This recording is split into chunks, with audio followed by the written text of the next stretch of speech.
नमस्कार। The knowledge care के YouTube channel पे आप सभी का स्वागत है। मैं राजा कुमार। आज हम बात करने जा रहे हैं जैन धर्म के बारे में। जैन धर्म से जुड़े जितने भी आयाम होंगे उन सब के बारे में हम आज चर्चा करेंगे। और मेरा यह दावा है आप सबसे कि इस वीडियो को पूरा देखने के बाद आप जैन धर्म से जुड़े सारे प्रश्नों को हल कर पाएंगे।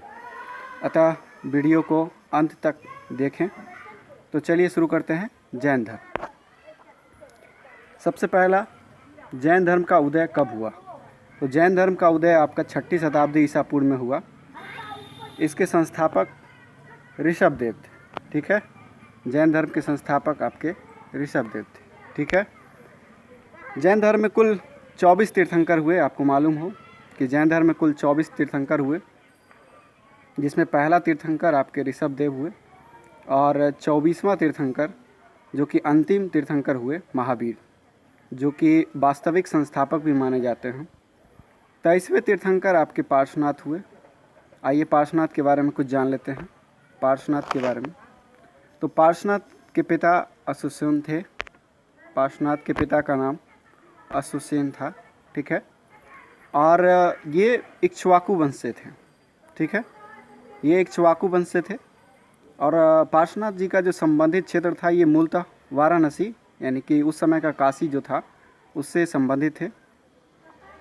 इनको निर्वाण की प्राप्ति सम्मेत पर्वत पर, जिसका दूसरा नाम पारसनाथ पहाड़ी भी है, वहाँ पर इन्हें निर्वाण की प्राप्ति हुई। 100 वर्ष की अवस्था में ये तपस्या करते करते निर्वाण को प्राप्त हो गए। ठीक है, तो पार्श्वनाथ ने जो प्रेरणा दी, उन्होंने भिक्षुओं को, जैन भिक्षुओं को सफ़ेद वस्त्र पहनने को कहा और इन्होंने 4 प्रकार की शिक्षाएं दी। इनकी जो 4 शिक्षाएं हैं उनमें पहला है सदा सत्य बोलना। पहला शिक्षा है सदा सत्य बोलना। दूसरा है आपका चोरी नहीं करना। ठीक है, चोरी नहीं करने का इन्होंने शिक्षा दी। तीसरा हिंसा नहीं करना और चौथा संपत्ति का संग्रह न करना।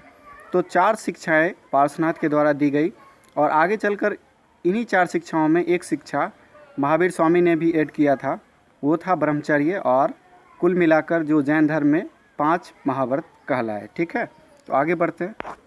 अब बात करते हैं महावीर के बारे में, जो कि वास्तविक संस्थापक भी हुए। महावीर का जन्म 540 ईसा पूर्व कुंडग्राम वैशाली बिहार में हुआ। इनका मूल नाम वर्धमान था।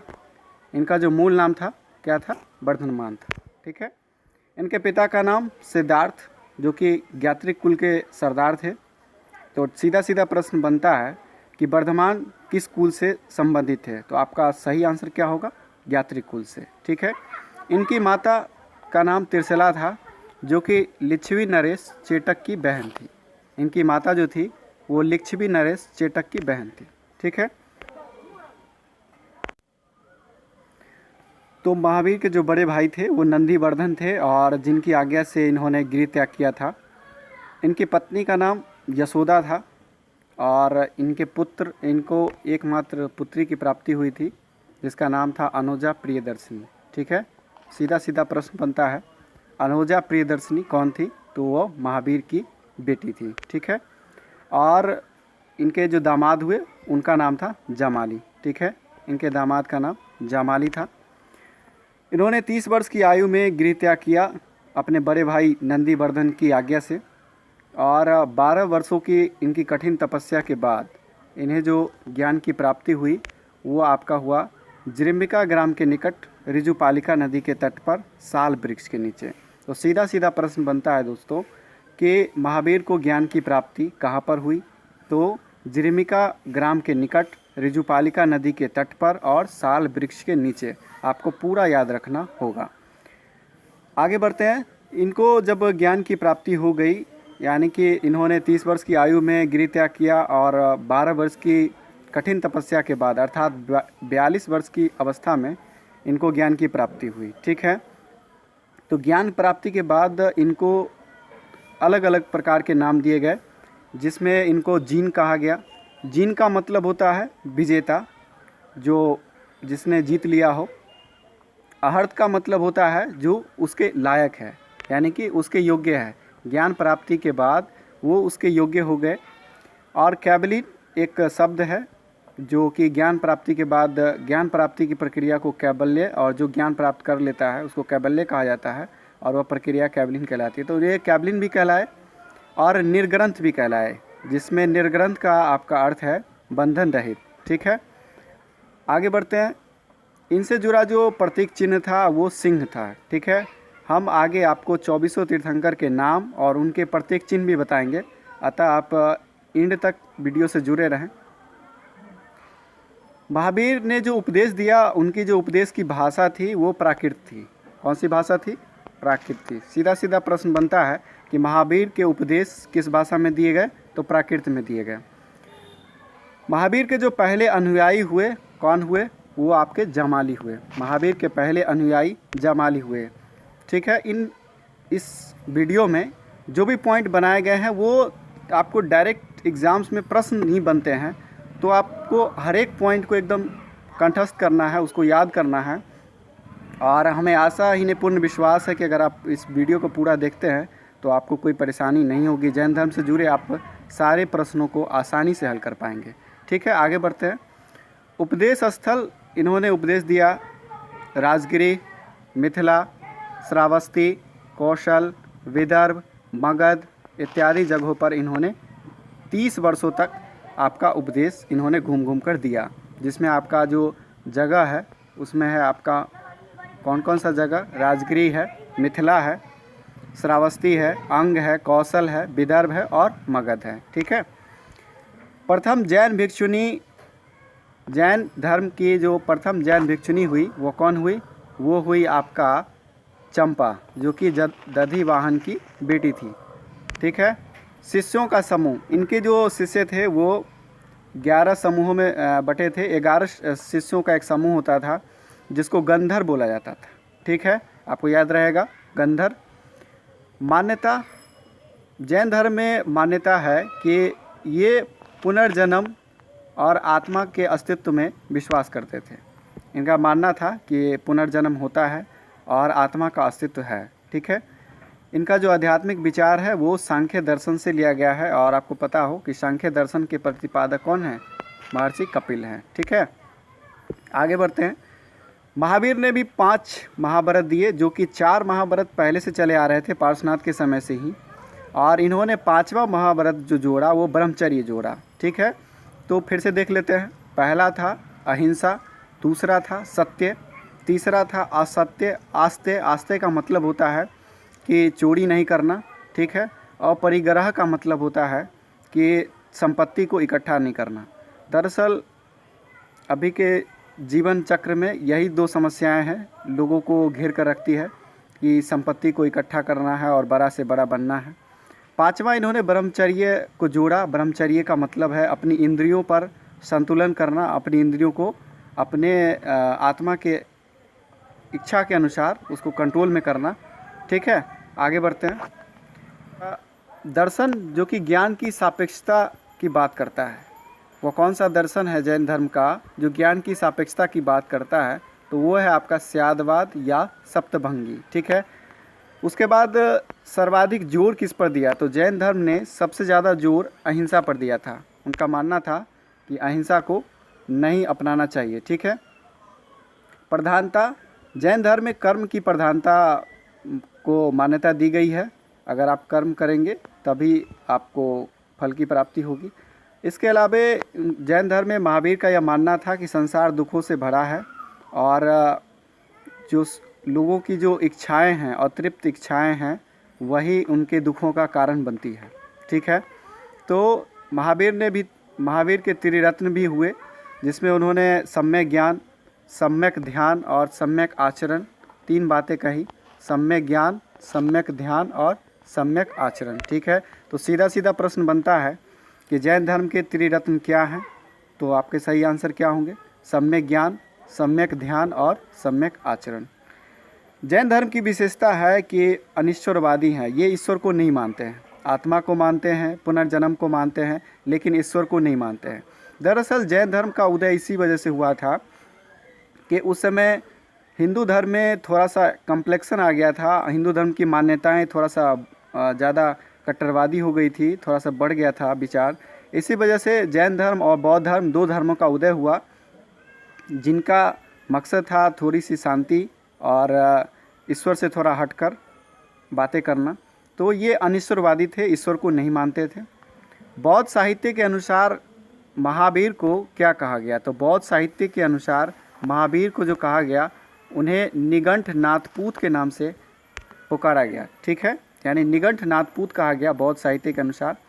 प्राचीनतम साहित्य, बौद्ध की जो प्राचीनतम साहित्य है वो पूर्व कहलाती है, और पूर्व की जो शुरुआती संख्या थी वो 14 थी, और बाद में इस पूर्व का संकलन हुआ जो कि आगे चलकर आगम के नाम से प्रसिद्ध हुआ, और इसमें कुल 46 अध्याय हुए, इनकी संख्या 46 हुई। ठीक है, गृहस्थ नियम, जो लोग घर से जैन धर्म को मानना चाहते थे उनके लिए भी जैन धर्म ने उपाय कर रखा था, और वो अनुव्रत कहलाता था कि अगर आप गृहस्थ जीवन को व्यतीत करते हुए जैन धर्म को मानना चाहते हैं तो आप अनुव्रत कीजिए, और इनके लिए भी वही 5 अनुव्रत थे जो महावीर ने दिए थे। ठीक है, वर्ण व्यवस्था, जैन धर्म में वर्ण व्यवस्था का स्थान नहीं था, वर्णों के आधार पर भेदभाव नहीं था। इसके स्थान पर उन्होंने समानता का सिद्धांत दिया और कहा कि सभी लोग समान हैं, कोई वर्ण विभेद नहीं होगा, और हमारे धर्म से सारे वर्ण के लोग जुड़ सकते हैं, इसमें कोई रुकावट नहीं है। दक्षिण भारत में जैन धर्म का प्रचार, तो दक्षिण भारत में जैन धर्म का प्रचार आपका भद्रबाहु ने किया। ठीक है, अब आगे बढ़ते हैं। प्रसिद्ध जैन मंदिर, तो आपको ज्ञात हो कि दिलवाड़ा का जैन मंदिर काफ़ी प्रसिद्ध है। जैन मंदिर के लिए दिलवाड़ा का मंदिर, जो कि माउंट आबू पर स्थित है और वो राजस्थान में स्थित है। इसका निर्माण आपका सोलंकी वंश के शासकों ने करवाया। ठीक है, दिलवाड़ा का जैन मंदिर का निर्माण किसने करवाया? सोलंकी वंश के शासकों ने। ठीक है, इसके अलावा प्रसिद्ध जैन तीर्थ स्थल की बात कर लेते हैं, तो इसमें श्रवणबेलगोला कर्नाटक, ये जो श्रवणबेलगोला स्थित जैन तीर्थ स्थल है, यहाँ पर बाहुबली या गुप्तेश्वर की मूर्ति का निर्माण हुआ है, और ये फिल्म वाला बाहुबली नहीं है, ये बाहुबली जैन धर्म से जुड़ा हुआ है, और इसके जो निर्माता थे वो गंग वंश के मंत्री चामुंड ने 10वीं शताब्दी में इसका निर्माण करवाया था, बाहुबली या गुप्तेश्वर की मूर्ति का। ठीक है, अब हम जान लेते हैं कि जैन धर्म के मानने वाले कौन कौन से मुख्य शासक हुए, जिनके बारे में जानना जरूरी भी है। तो इनसे जुड़े जो शासक हुए उसमें चंद्रगुप्त मौर्य काफ़ी प्रसिद्ध हुए। इन्होंने तो आगे चलकर संलेखना विधि से अपने प्राण भी त्यागे थे, तो ये काफ़ी प्रसिद्ध हुए। इसके अलावा कलिंग राजा खारवेल, कलिंग नरेश खारवेल, और चंदेल के राजा उदयन, ठीक है, और अमोघवर्ष, ये आपके शासक, प्रमुख शासक हुए जिन्होंने जैन धर्म को मान्यता दी। ठीक है, महावीर का निर्माण, अब महावीर का जो निर्माण हुआ वो 468 BC यानी कि 72 वर्ष की अवस्था में आपका राजगीर के निकट पावापुरी एक जगह है, बिहार में ही जगह है वो, मल्ल राजा सृष्टिपाल के राजप्रसाद में उनको निर्वाण की प्राप्ति हो गई। तो 468 BC में यानी कि ईसा पूर्व में आपके महावीर की जो निर्वाण हो गई अर्थात मृत्यु हो गई, वो आपके मल्ल राजा सृष्टिपाल के राजप्रसाद में हुआ। ठीक है, आगे बात करते हैं जैन संगीति की। यहाँ से तो प्रश्न अनिवार्य रूप से बनते हैं। पहली जो जैन संगीति हुई आपकी वो पाटलिपुत्र में हुई 300 BC में, जिसकी अध्यक्षता स्थूलभद्र ने की। ठीक है, सीधा प्रश्न बनता है कि पहली जैन संगीति की अध्यक्षता किसने की? तो स्थूलभद्र ने की। ठीक है, जैन धर्म इसी बौद्ध जैन संगीति के बाद 2 भागों में बट गया, और एक भाग बट गया श्वेतांबर और दूसरा हो गया दिगंबर। श्वेतांबर उसको कहा गया जो श्वेत वस्त्र धारण करने लगे, और दिगंबर वो कहलाए जो नग्न रहने लगे। श्वेतांबर का नेतृत्व जो है वो स्थूलभद्र ने किया। ठीक है, स्थूलभद्र ने आपका श्वेतांबर का नेतृत्व किया, जबकि दिगंबर का नेतृत्व आपका भद्रबाहु ने किया। ठीक है, दिगंबर का नेतृत्व आपका भद्रबाहु ने किया। ठीक है, दूसरी जो जैन संगीति हुई वो हुई बल्लभी गुजरात में, और ये 512 ईसा पूर्व में हुआ, 512 ईस्वी में हुआ। उस समय थोड़ा सा प्रिंटिंग एरर है इसमें। देवर्दी क्षमा श्रवण ने इसकी अध्यक्षता की, और इस का विशेष महत्व इसलिए है कि इसमें जैन ग्रंथों का जो है अंतिम रूप से संकलन हुआ, और जो प्राचीन साहित्य पूर्व कहलाता था वो आगे चलकर क्या कहलाया, आगम कहलाया, और इसकी कुल संख्या 46 थी। ठीक है। जैन धर्म 5 श्रेणियों में बटा हुआ था। 5 श्रेणियों में एक था तीर्थंकर, दूसरा अहर्त, तीसरा आचार्य, चौथा आपका आचार्य, चौथा उपाध्याय, और 5वां साधु था। ठीक है। तो ये 5 भागों में आपका जैन धर्म बटा हुआ था। और तीर्थंकर जो थे, तीर्थंकर उसे कहा जाता था जिसने मोक्ष की प्राप्ति की हो। ठीक है, मोक्ष पाया हो। और अहर्त वो कहलाते थे जो निर्वाण पाने की ओर अग्रसर हैं, अर्थात अब वो निर्वाण की प्राप्ति करेंगे। आचार्य जैन भिक्षुओं का जो संग्रह होता था, उनका जो समूह होता था, उन्हें आचार्य कहा जाता था। और जैन धर्म के शिक्षक को उपाध्याय कहा जाता था। ठीक है। और जबकि जैन भिक्षुओं का जो समूह यानी कि पूरा जो जैन भिक्षु थे वो साधु कहलाते थे। ठीक है। तो जैन धर्म की आपकी 5 श्रेणियाँ थी। प्रमुख जैन ग्रंथ, 2 प्रमुख जैन ग्रंथ हुए। पहला आपका परिशिष्ट पर्वन जिसके लेखक हेमचंद्र हैं। ठीक है। और दूसरा है आपका अनेकांत विजय जिसके लेखक हरिभद्र हैं। ठीक है। तो 2 आपका प्रमुख जैन ग्रंथ भी है। इसके अलावा और भी हम विशेष आयामों पर बात करते हैं। तो खजुराहो का जो जैन मंदिर है वो चंदेलों ने बनवाया है। अक्सर एग्ज़ाम्स में ये प्रश्न बनता आया है कि खजुराहो का जैन मंदिर किस शासकों ने बनवाया, तो वो चंदेलों ने बनवाया है। ठीक है। हाथी सिंह मंदिर आपका कहाँ स्थित है, सीधा प्रश्न बन सकता है। हाथी सिंह मंदिर कहाँ स्थित है, तो वो आपका गुजरात में स्थित है। ठीक है। जल मंदिर पावापुरी बिहार, चूँकि पावापुरी राजगीर के निकट ही महावीर जी को निर्वाण की प्राप्ति हुई थी, तो जल मंदिर आपका पावापुरी बिहार में स्थित है। एक कला का संबंध जो है वो आपका तीनों धर्म से है, जैन धर्म, बौद्ध धर्म और हिंदू धर्म। वो कला है मथुरा कला। तो आपसे प्रश्न सीधे बन सकता है कि जैन धर्म, बौद्ध धर्म और हिंदू धर्म, तीनों धर्म से जुड़ा हुआ एक संयुक्त कला कौन सा है, तो वो है आपका मथुरा कला। ठीक है। महावीर के अनुयायी को निर्ग्रंथ कहा गया। निर्ग्रंथ का मतलब होता है बंधन रहित, जो कि सारे बंधनों से मुक्त हो, कोई भी बंधन नहीं हो। ठीक है। चंद्रगुप्त मौर्य ने श्रवण बेलगोला में संलेखना विधि से अपने प्राण त्याग दिए थे। संलेखना एक टेक्निकल वर्ड है इसमें जैन धर्म में, जिसका मतलब होता है उपवास के माध्यम से। तो चंद्रगुप्त मौर्य वह शासक था जो कि भद्रबाहु के नेतृत्व में, यानी भद्रबाहु से दीक्षा लेकर वह श्रवण बेलगोला चला गया था, और वहाँ उसने संलेखना विधि से अपने प्राण त्याग दिए थे। ठीक है। अब आगे बात करते हैं। 24 तीर्थंकर के नाम और उनके प्रतीक चिन्ह हमने यहाँ पे इंडिकेट कर रखा है। आप इनमें से अगर कुछ को याद कर लें तो बहुत बेहतर रहेगा। पहला तीर्थंकर जो हुए वो ऋषभदेव हुए। ऋषभदेव का सांड प्रतीक था। संभवनाथ का घोड़ा था। देखिए, इसको थोड़ा सा ट्रिक के माध्यम से भी याद कर सकते हैं कि घोड़ा है तो संभव है। क्या कहेंगे, घोड़ा है तो संभव है, अर्थात संभवनाथ से जुड़ा जो प्रतीक है वो घोड़ा है।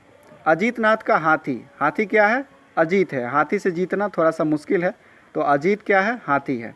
अभिनंदन स्वामी कपि या बंदर। अभिनंदन स्वामी का आपका कपि या बंदर है। सुमतिनाथ का सारस। ठीक है। सुमतिनाथ का आपका सारस है। उसके बाद पद्म प्रभु का आपका लाल कमल है। ठीक है। पद्म प्रभु का लाल कमल। सुपार्श्वनाथ का स्वास्तिक है। सुपार्श्वनाथ का क्या है, स्वास्तिक है। तो वर्ड से भी जोड़ सकते हैं, कनेक्ट कर सकते हैं इसको। चंद्र प्रभु का चांद है। बहुत सिंपल है, इसको तो आसानी से याद किया जा सकता है कि चंद्र प्रभु का चांद है। ठीक है। सुविधिनाथ, इनका क्या है, मकर है। इनका प्रतीक क्या है, मकर है। शीतलनाथ, शीतलनाथ का वृक्ष है। आप जानते हैं कि वृक्ष क्या है, शीतल छाया देता है, तो शीतलनाथ का वृक्ष हम ट्रिक लगा सकते हैं। श्रेयांश, श्रेयांश का आपका गेंडा है। श्रेयांश का प्रतीक गेंडा है। वासुपूज्य, वासुपूज्य का आपका भैंसा है। ठीक है। वासुपूज्य भैंसा। विमलनाथ, विमलनाथ का आपका शुक्र है। ठीक है, शुक्र। अनंतनाथ का शाही बाज है। आप जानते हैं, इसको भी कनेक्ट किया जा सकता है कि बाज जो होता है वो आकाश में अनंत तक उड़ सकता है। ठीक है। तो अनंतनाथ का शाही या बाज है। धर्मनाथ, धर्मनाथ का आपका वज्र या दंड है। ठीक है। धर्मनाथ का वज्र या दंड है। इसके अलावा शांतिनाथ, शांतिनाथ का क्या है, हिरण है। ठीक है। कुंथुनाथ का आपका बकरा है, ठीक है, उनका प्रतीक चिन्ह क्या है, बकरा है। अरहनाथ का आपका मछली है, अरहनाथ का क्या है, मछली है। इसके अलावा मल्लीनाथ जो है वो 19वें तीर्थंकर हुए और इनका जो प्रतीक चिन्ह था वो था कलश, ठीक है। और इनके बारे में जैन धर्म के जो मानने वाले हुए उनमें मतभेद है कि ये स्त्री थे या पुरुष थे। तो ये प्रश्न बनता है कि कौन से तीर्थंकर थे जिनके बारे में, जिनके लिंग पर मतभेद है कि वो स्त्रीलिंग है या पुल्लिंग है। तो वो है आपके मल्लीनाथ और इनका प्रतीक चिन्ह है कलश, ठीक है। इसके आगे है सुब्रतनाथ जिनका प्रतीक चिन्ह हुआ कछुआ। नेमिनाथ का प्रतीक चिन्ह है कमल, ठीक है। नेमिनाथ का प्रतीक चिन्ह क्या है, कमल है। उसके बाद अरिष्टनेमी का आपका क्या है, अरिष्टनेमी का शंख है, ठीक है। पार्श्वनाथ का आपका क्या है, सर्प है, पार्श्वनाथ का सर्प है। जबकि महावीर स्वामी का सिंह है, महावीर स्वामी का क्या है, सिंह है, ठीक है। तो इसमें से फिर से हम रिवाइज करते हैं, दो चार ऊपर से, दो चार नीचे से। ऋषभदेव का सांड है, इसको तो याद रखना ही है, पहले तीर्थंकर थे। दूसरे तीर्थंकर संभव घोड़ा है तो संभव है, ठीक है, हम ट्रिक लगा सकते हैं। अजीतनाथ का हाथी से जीतना थोड़ा मुश्किल है, अजीतनाथ, ठीक है। इसके अलावा चंद्र प्रभु का चांद, बहुत आसान। शीतलनाथ का वृक्ष, बहुत आसान, वृक्ष क्या देता है, शीतल छाया देता है। अनंतनाथ का शाही या बाज, आप जानते हैं कि बाज या शाही बहुत आकाश में अनंत तक उड़ सकता है। धर्मनाथ, धर्म में क्या है, धर्म से वज्र है, दंड है, तो धर्मनाथ का वज्र या दंड। इसके अलावा हम मल्लीनाथ को याद रख लें, कलश, मल्लीनाथ जी का कलश है, जिनके बारे में मतभेद है। तो थोड़ा सा कंट्राडिक्शन को तो इतिहास में याद रखना ज़रूरी ही होता है और इतिहास कंट्राडिक्शन से ही भरा है। नेमिनाथ नीलकमल, अरिष्टनेमी का शंख है। और पार्श्वनाथ, देखिए शब्द अगर पकड़ेंगे तो पार्श्वनाथ के ऊपर भी रेप है और सर्प के ऊपर भी रेप है, तो पार्श्वनाथ का सर्प है, बहुत आसानी से याद कर सकते हैं। महावीर स्वामी का सिंह है, ठीक है। और दो तीर्थंकर हुए ऋषभदेव और अरिष्टनेमी, आपसे पूछ लेते हैं, ऋषभदेव का क्या है प्रतीक, सांड है, अरिष्टनेमी का क्या है, शंख है। इन दोनों तीर्थंकरों का उल्लेख आपको ऋग्वेद में मिलता है। और जो 11 शिष्यों का समूह था महावीर स्वामी का, जो कि गंधर कहलाते थे, उनमें से महावीर की मृत्यु के बाद एकमात्र उनका शिष्य जो बचा, जीवित बचा, वो था सुधर्मा या सुधर्मन। तो महावीर ने उसको अपना पहला थेरा या उपदेशक नियुक्त कर दिया, ठीक है। तो दोस्तों, ये था हमारा जैन धर्म से जुड़े हुए काफ़ी महत्वपूर्ण वीडियो। आपको अगर पसंद आए तो चैनल को सब्सक्राइब करें, लाइक करें और अपने दोस्तों के साथ शेयर भी करें।